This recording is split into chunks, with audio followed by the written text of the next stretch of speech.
cold as a razor blade. Back for another episode of The Snake Pit, and of course, I could never do it without the man himself, pop culture icon, AEW legend, WWE Hall of Famer, master of the DDT, Jake the Snake Roberts. What's going on, Jake?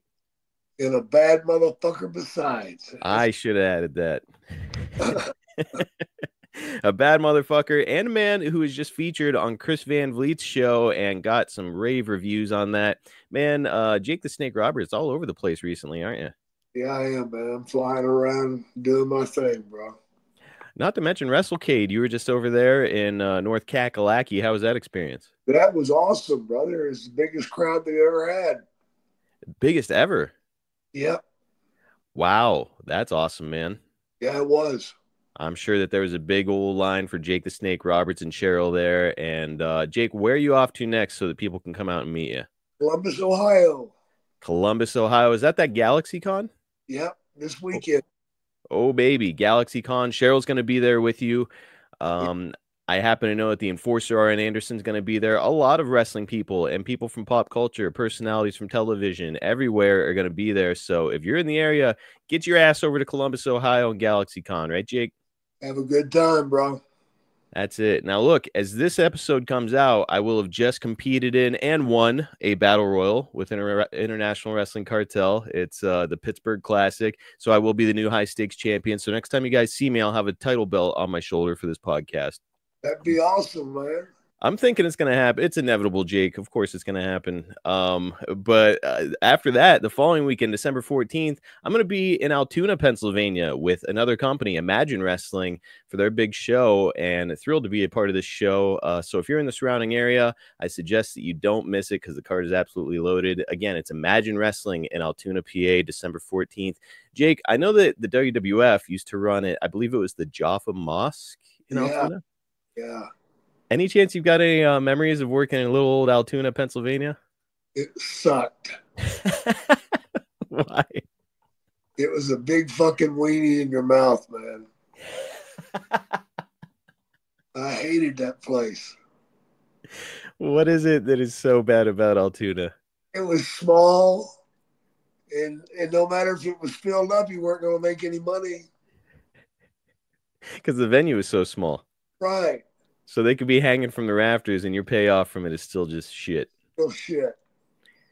Well, I like Altoona. I'm excited to go wrestle in front of those marks over there. I'm supposed to be a heel, Jake, so I can't put them over either. You know what? Fuck Altoona. Fuck those people over there. I can't wait to get my money and get out, go home. Right, Jake? There you go. Well, today for us, Jake, we are returning to your first run in Mid-South Wrestling, fresh off of your run there in Stu Hart's Calgary territory. Yeah. And, man, last time we left off, it was kind of a cliffhanger because we were starting to talk about you working with the Freebirds. Now, we will talk about that, but before we get there, I did want to ask you, you mentioned last time that Bill Watts was to blame for you having a compound, not just a fracture in your arm, folks, a compound fracture in your arm and missing months of work as a result. Dude, brutal. Like literally one of the worst injuries you could possibly get, especially you in your situation with no health insurance, right? That's it. 6 to 8 months off, man. No pay, broken arm, can't pay the medical bills with insurance. It's, dude, just a worst case scenario for a wrestler, isn't it? Absolutely, bro. It's horrible. And Bill Watts is to blame for that bullshit. And that's what makes me wonder, you're coming back, and to his credit, he sees your talent and he's getting ready to give you a nice little push here. Would you say that your relationship with Watts was in a decent place at this time? Decent. Okay.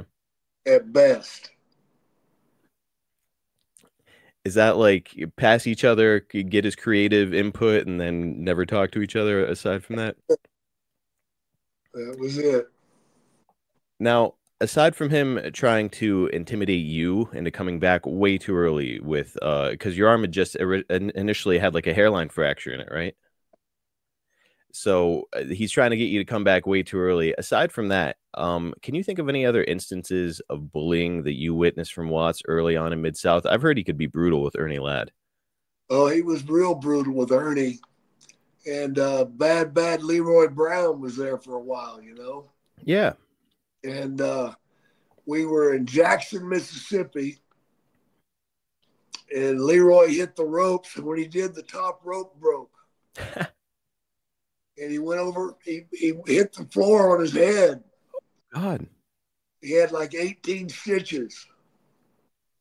Bill Watts fined him $350 for breaking the rope. For the rope? Yeah. So not only does he have to go to the hospital again without insurance and get all these staples or stitches in his head, he's got to pay Bill Watts for it. Yep. I don't know what a rope costs, but I doubt if it costs that much money. No, it don't cost no money, man. It's a fucking cable. Unbelievable. Boy, I've also heard that, and actually it's Jim Duggan who told me this about Bill, that whenever a young guy would try to break into the business in Bill's territory, Bill or would have somebody or Bill himself would beat the living shit out of the person to test their mettle. Did you ever see that? Yeah. Like, what kind of, is he just like trying to blow people up and then whoop on them, or what was he doing to folks? He wanted tough guys. Okay. That was his thing, man.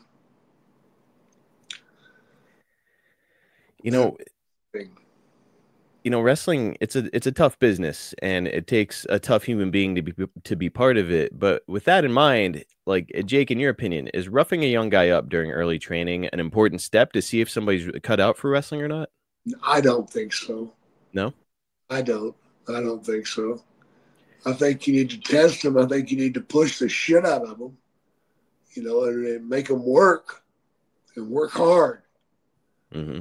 There's no need to physically abuse them. What is a proper approach? Like, make them do 1,000 Hindus or something? Oh, sure, you can do push-ups and squats all day long, but that don't teach you a fucking thing about wrestling. Right. So it's kind of, it's really stupid, man. That's old school thinking, though. I mean, hell, today people can't do push-ups, squats, or even farts. Now, is fart an exercise I'm not familiar with, or is that just lifting your cheek and letting it go? Letting it fly. Whenever you were breaking in, was anybody making you do any Hindus or whatever? I got pushed. Yeah. Yeah, back in Florida, I got pushed doing squats. Did so many fucking squats I could barely walk. Oh. I've heard a few guys say that that's kind of the closest comparison to getting in the ring and working because of the up and down constantly involved with squats. Would you agree with that? Yeah. Still, though, it's there's really not, like, before I started training for wrestling, I was getting on the elliptical every day for like 30 minutes, 45 minutes. I think I even pushed it to an hour once, and I'm like, I'm in great shape. I'm gonna be fine. I get into the ring, Jake, and I was blown up in about 2 minutes. Yep. Man. There's nothing like it. No, there's not. It's really not. I mean, I've seen a lot of football players get into the ring and they're in great football shape, but in 2 minutes they're blown. Mm-hmm. It's a constant push and pull. That's that gets you, because you're always tugging or pushing on somebody. That and like physically exerting yourself, like picking people up for moves and stuff like that. Even throwing punches will exhaust you. Yeah, they will. Yeah, certainly not for the weak-hearted. Now, before we do move off, I do have to circle back because it's been in my mind now that you mentioned the ropes breaking. Jake, have the ropes ever broken on you? No. Never. No. Like, I'd imagine you've seen it happen a few times. Does it always result in dudes hitting their head on the ground afterwards? No, not if you hit the ropes right. Okay, smarten me up, Jake. What's the right way to hit the ropes?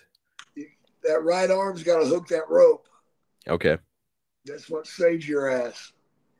If that breaks, you what? Just drop more straight down instead of backwards? Oh, it'll spin you.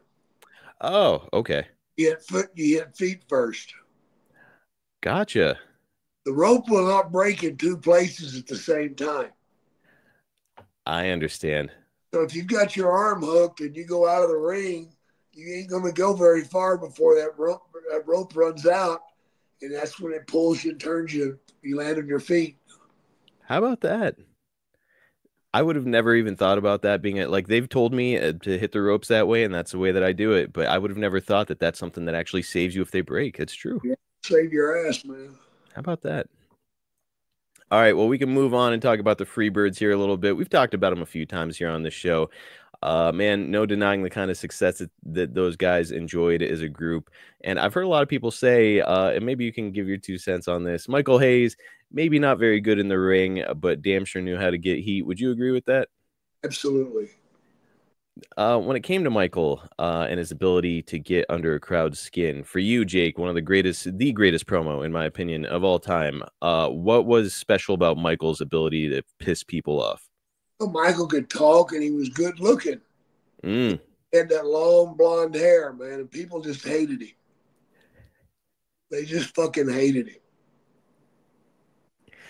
Have you ever seen that photo of him? I think we've talked about it before, where he's like nude and laying on his side and he's got like a flag draped across his crotch. No, I've not seen that. Is that one of Vince's photos? It's got to be something that Vince cultivated, but just looking at that with his chest hair and his long hair and the smug look on his face, it's like I can see a lot of dudes hating this guy. Oh yeah. All of them are great, whether it's Hayes, Gordy, Roberts, all great in their own respect. Jake, if you had to choose one of the 3 Freebirds to say have a 4-6 month program with, which one are you choosing and why? Bam Bam. Gordy. Yeah. Now, what is it about him? Roll. He can roll. Mm-hmm. He was phenomenal in the ring, man. He really was. He's very young too. He started when he was 14. Unbelievable. Sure as hell did. And this is, again, folks, this is not modern wrestling where it's like, hey, kind of like everybody's welcome. They'll try to blow you up on your first day and then they'll take care of you. It's like, no, you were kind of fighting grown men every day. Yeah. Yeah, he damn sure was. Damn. Yeah. Terry Gordy, what a one of a kind talent. And, of course, when it really comes to the Freebirds, what most people talk about are their extracurriculars. And this will be our final question on them for the week. Jake, you teased last time that you might be able to share a story or two about hanging around the Freebirds outside the ring. Can you enlighten us? Well, they wanted Buddy Roberts to stay in his room, and he told them he wasn't going to stay in his fucking room. He was going out. So they said, all right. So they dropped him off, and they took their car and pulled it up next to the door.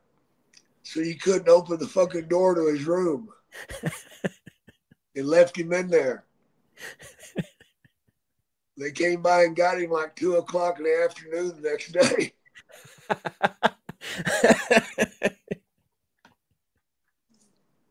Why didn't they want him to leave his room? Because he was going out to party.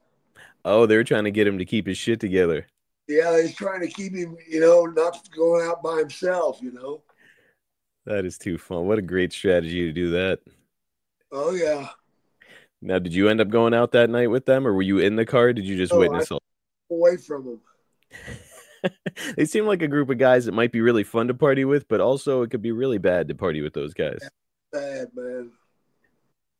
It was bad. They get whiskey drunk, get crazy. Again, Jim Duggan, very good friends with Terry Gordy, and he always talks about Gordy and getting into fights, and it's like he just seems like one of those guys, super jovial, nice guy, but maybe you get a couple of whiskeys in him and he'll fight any motherfucker in the bar, right? Yeah, and enjoy it. Did you ever see him in action, or were you? Oh yeah. Yeah. Oh yeah, I've seen him tear up a couple of bars. Certainly not a man. It got so bad in Shreveport, because we was in Shreveport every week. It got so bad there we couldn't get into bars. Holy shit. They banned us. And here's you not even doing anything, and you got banned too? Hey, man, and I get banned. Well, lesson learned, don't hang out with the Freebirds. There you go. Okay, guys, we're hitting the pause button real quick so I can talk to you about our sponsor, True Classic. Guys, I love True Classic. Man, these clothes are so comfortable. They fit me so well, and I get so many compliments. They've got a lifelong customer in me, and I know that you're going to feel the same way if you give this product a try. You guys remember those days of going through puberty, right? And trying to find clothes that fit you properly. Not too tight in some places, not too loose in other places. Well, I'm coming to find that as I get older, that struggle kind of returns in many ways, especially if you're rocking a bit of a dad bod. Well, True Classic has eliminated the struggle because they've got clothing that fits right. Not too big, not too tight, and clothes that are versatile enough for everything on your agenda this fall. Seriously, if you guys are going to try to find clothes that fit you like this, you're going to end up having to get them personally tailored, and that is unbelievably expensive. Why don't you get the tailored look from True Classic and not spend a whole boatload of money to get there? We are talking about t-shirts, hoodies, jeans, and more in 3, 6, and 9 packs. And hey, fall is here. It's starting to get a little bit brisk outside. They got you covered. How about long sleeve Henleys, waffle hoodies, jeans, button-ups, joggers, and more? And these are all premium products at an affordable price. True Classic knows what you want in clothing. We all want the clothes that are snug around the arms and the chest, really kind of emphasize the way that those look, but give you a lot of space around the middle so you don't feel like everything you're wearing is skin tight. Okay, I got to stand up real quick and show you guys the shirt that I'm wearing. This is for my active wear. I'm actually getting ready to go do a workout right now at the gym. It's moisture wicking, it's quick dry, and it's odor controlled. And look at how great it fits me. Emphasizes my arms and my chest, covers up the middle, and makes me look and feel amazing. Whatever your lifestyle is, you can mix and match your clothing to fit right in. And if by chance you don't like what you've gotten, there's a 100% perfect fit guarantee and easy returns. I have a feeling that you are going to like it though, because this product is trusted by over 4 million customers and has, get this, over 200,000 reviews. It's time, guys. Let's do this thing. The holidays are here, and True Classics ultra comfortable, perfect fitting essentials make for the perfect gift for you and the men in your life. So, if you're ready to upgrade your closet, shop now and unlock big savings during their huge holiday sale. Just go to my exclusive link at trueclassic.com/snake to save.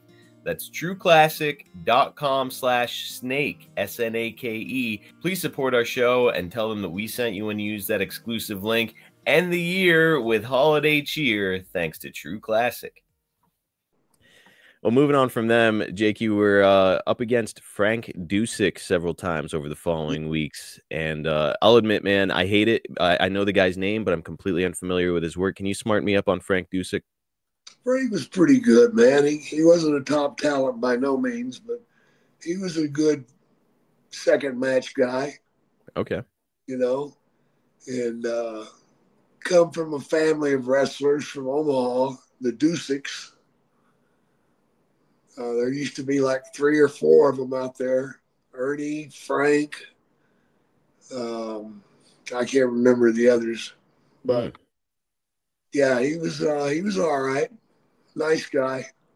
A decent hand, nothing too spectacular. Nothing spectacular. Well, the next opponent that you're going to have, Jake, is something pretty spectacular. And I'll admit, when I read this, I was like, there's no way. I can't believe that Jake got to wrestle against this guy, Stasiak, during this era. Apparently, you stepped in the ring with him. Of course, he's late in his career at this point, but he's established this really great legacy in wrestling. And you're meeting him about 7 years after he took the WWF title off of Pedro Morales. Man, working with Stan Stasiak, what was that like? That was good, man. He was a pro. He was a pro, man. He didn't waste any energy out there. He knew what to do and when to do it. And Jesus, you get through with the match with him and you feel guilty that she hadn't even broke a sweat. But that was just the way he worked. He was so smooth. So smooth, kind of slow, plodding pace, I would imagine. Yeah. He's nearly 20 years older than you are, and generally speaking, a younger guy in the match is the one who's kind of bumping around, bouncing around. So I can see him moving really slowly around the ring, but you said you barely broke a sweat, so you were just kind of matching his pace out there. Yeah, he didn't throw me around much. Wow. You kept it simple, basics. Yep. I have to ask, again, this guy way older, and he's got this really rich history in wrestling, like very well-known guy at this point. And still, you are a very young man, and still relatively new to the business. Jake, would you say that you were a little bit nervous getting in there, or unfazed? I was intimidated, man. Yeah, I was in awe. That I was getting in there with him, man. I couldn't believe it. Man, it's interesting going through your history and hearing all these names of guys that you had the opportunity to work with, whether it's Harley Race or Stan Stasiak, or it's just like guys that we would have never really considered you stepping into the ring with, especially early on. It's like I try to put myself in that position now and how intimidating it would be as a young guy getting in the ring with this, a gruff old veteran. Like, man, good on you, Jake. You're in there hanging with him. Yeah, I was in there, or I don't know if I hung with him or not, but I was in there. Well, up next, as we've discussed on this program, you worked your first title match against your longtime friend, the grappler, Len Denton, for the Mid-South North American title. Folks, go back into the archives of the Snake Pit and make sure you listen to the episode where we had the grappler himself join us here on the show because it was a great one. Jake, this was your first title match in Mid-South, and having been in the territory less than 1 year, it's a pretty impressive shit. It strikes me that Denton is Watts' champion here because Watts pretty famously was not a fan of guys that were smaller in stature, and the grappler goes maybe 5'10". And you mentioned before that Watts didn't want you to bring the Dynamite Kid with you into the territory, which thinking back on that now is fucking crazy that he wouldn't want a guy with that talent. Why do you think Len Denton was the exception to the rule, Jake? Because it was Bill's idea. Oh, That's why. so because he decided on Len, he was fine with Len. Because he thought of it. He decided that was a good idea. Man, this guy's his like boundaries that he has in wrestling are kind of played fast and loose, aren't they? Oh, yeah. They fit Bill Watts. Pretty famously hard man to please, Bill Watts, even at this early stage of him owning Mid-South. Did you feel like this was him kind of giving you his endorsement with a shot at the North American title, or was somebody else in the company a big advocate for you? I kind of felt like it was. I mean, just to have me out there. But looking back, I realized that he knew that I was going to go out there and work hard, and I was going to bump, and I was going to, put in 35, 40 minutes of good wrestling. Okay. And that's what he paid me for. So that's what I did. I've heard some guys refer to that role that he has you in, at least at this time, as a carpenter or a mechanic. Which name do you go by? Well, I'd say mechanic. Which, Jake, I'll let you smarten up the audience. How would you define a mechanic in wrestling? Well, somebody that just knows what the hell they're doing and they go out and do it every night. Mm-hmm. You get some guys that are just showmen whose work is pretty loose and not a whole lot of grit to it. But a mechanic goes out there and he goes through it. He goes through the book. A guy that can maybe not win every night, but get himself and his opponent over. Yeah, get both of you over. Yep. Definitely. Well, you lost the outing for the North American title, but very quickly you found yourself wrestling Ken Mantell for the Louisiana title. Ken, longtime associate of Bill Watts, and I know that he would go on to book in WCCW and the UWF. Was Ken doing any booking during these early Mid-South days? He was helping. Okay. He was helping. And he's got you going over here. You're going to become the new Louisiana champion. Would you say that this was an important belt in the territory? It was to me. Yeah. It was to me. What made it important and special to you? Well, if I was going to make me more money. There is that. I was wrong. Wait a minute. As one of Bill Watts' champions, you did not get any extra cheese on your Whopper. Nope. I'd like to say I'm surprised, but it kind of checks out. Yeah, it does check out, man. Cheap motherfucker. Cocksucking motherfucker Bill Watts. Yeah. We've got to make a t-shirt that just says cocksucking motherfucker. Yeah. Well, you won the match, Mid-South Television in Shreveport, Louisiana. I think it's worth noting here too, Jake, that not only were you hoping that you were going to get more pay as a result of this, but this is the first championship belt that you won on American soil. You were Stu Hart's champion, but that was in Canada. So now you're back in your own country and you're a champion here. So, I mean, would you say, aside from the prospect of getting more money, would you say that this was still something pretty special or just another day at the office? It was special, man, because it pushed me up the card. Mm-hmm. By all rights, I should have made more money, but that was Bill Watts. You know, he paid you what he had to, not what he wanted to, or you know what I'm saying? Or what you deserved. Right. He just paid you what he had to, not a nickel fucking more. In normal wrestling territories, I'm sure if you were in Paul Bosch's territory, for example, you make a lot more money when you become a champion. Fuck yeah, you'd be making a lot more money. Be farting through silk. All right, I'm gonna steal that saying. I'm gonna All try right. it. I'll try it on my wife tonight. We'll see how that goes. Following the win, you're going to work against the Turk over a span of a few weeks. Jake, you've mentioned the Turk here on the show, but for the life of me, I cannot remember the circumstances. Why did we talk about the Turk before? What is it about him? Well, I sent him to Japan, Mm-hmm. and his wife decided to put a couple of joints in his socks.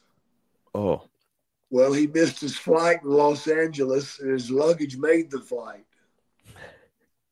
So when he landed in Japan, they had handcuffs waiting on him because they'd found the marijuana. Oh, no. So he had to spend like 2 weeks in jail there. Holy shit. Yeah. Now it's coming back to me. Was that the reason why you had to go to Japan? Yeah, I had to go over and take his place. And that's the infamous trip that we talked about where you got a pretty severe cut on your forehead. Yeah. That you were with that Blood and Guts promotion over there. Your next challenger is another interesting one. A guy who would be your manager in just a couple of years. Paul Ellering is challenging you for the Louisiana title. And Jake, I even found a great photo from this period of time with the two of you, and it's up there on the screen now for YouTube. Man, it's just a really cool throwback. Really neat that like some photos were documenting these days, because aside from that, I really can't find that much like footage or anything from these days. No, not much footage around, man. Paul, legitimate bodybuilder, good look for wrestling, and we all know he could talk. What was it like to step into the ring with him, though? He was a plotter. He plotted. So, from the Dory Funk Jr. School of Wrestling. Yeah. Not a whole lot of excitement, but he got the job done. Good enough, man. If he can go out there and make you look good, make himself look okay, then good enough. Now, it's safe to say that you appreciate his work as a manager more? Oh, yeah. I would think so. All right, this will be our last one for the week, our last topic, but it's one I don't want to let go by. Next in line for your championship is Stan Lane, and this is from before he became a member of the Fabulous Ones with Steve Kern or the Midnight Express with Bobby Eaton. Lane broke into the business in a pretty interesting way. He delivered some drinks to Ric Flair's hotel room, marked out when he saw Flair answer the door, and Ric apparently agreed to train him because he was a big kid and had a good look. What were your early impressions of Lane as an in-ring worker? He can work. Yeah. Yeah, he was good, man. He took off pretty quick, man, as far as his career. He jump-started it for sure. Man, getting in good with a guy like Flair, you know, Rick certainly has his faults and has developed a reputation that's maybe not great in some places, but for all of his faults, it's, man, if Ric Flair gave you his endorsement back in those days, you had a future. Yeah, exactly. Lane very often came across as arrogant heel who was full of himself, very cocky. Was this the real Stan Lane or just playing a character out there? And a character. I figured. I've never met Stan. I've heard he's a good guy, though. But, man, just, hey, if he can be a heel that well, that means he's a damn good heel. Yeah, he was. And this was a damn good program, Jake. I love getting to talk to you about this period of time in your career. We will continue it again. We're going to be talking about Super Destroyer, Killer Carl Cox, plenty more, not to mention Ernie Ladd, and you're going to become the North American champion. So, dude, there's so much to cover when it comes to your first run in Mid-South, and I'll look forward to picking it up with you again here soon. All right, bro. Okay, guys, we're wrapping up the show, but before we go, got to remind you that if you're looking to attract that 25 to 54-year-old male demographic to your product or service, you've got to hit advertisewithsnake.com. Jake is still out there doing it, man, hitting the towns, on TV, meeting fans, and when he talks, people listen. So why not get the legendary Jake the Snake Roberts to put over your product or service to that exact demographic? If you want some proof that it works, just listen to our show. We routinely advertise for the same businesses because they know that what we do here works. Head to advertisewithsnake.com. Make Jake the Snake Roberts your tag team partner.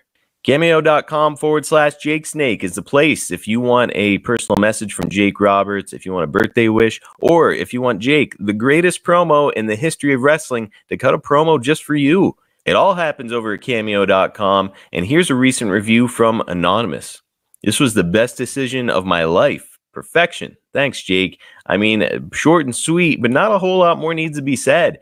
Go and look at the reviews over at Cameo.com/Jake Snake and find out for yourself.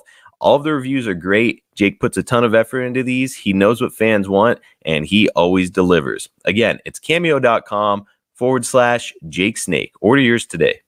Check Jake and I out on YouTube. It's youtube.com/@SnakePitPod. We've got some short, bite-sized clips from the show and highlights. We've got some exclusive podcasts over there.